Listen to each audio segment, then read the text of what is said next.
সামনে যে নির্বাচন আসছে, সংসদ নির্বাচন, যদি আপনারা আমাকে সংসদে পাঠান, আমি অঙ্গীকার করছি কাপাসিয়া থেকে মাদকের মূলোৎপাটন করা হবে।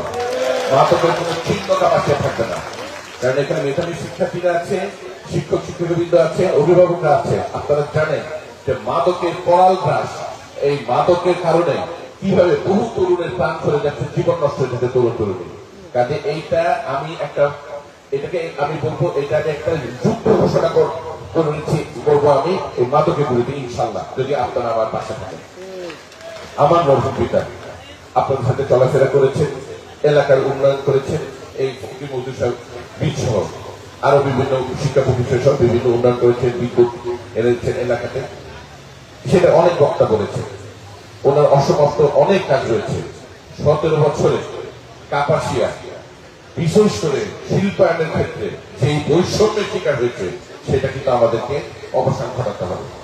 আমি কথা দিচ্ছি, যদি আমি আপনাদের মাধ্যমে সংসদে যাই, কাপাসিয়াকে একটি পরিবেশ বান্ধব বিশাল সিদ্ধান্ত করে তুলব ইনশাল্লাহ, যেটা সার্বিকভাবে কাপাসিয়া আর্থসামাজিক ব্যবস্থার আমূল পরিবর্তন হবে বলে বিশ্বাস করি।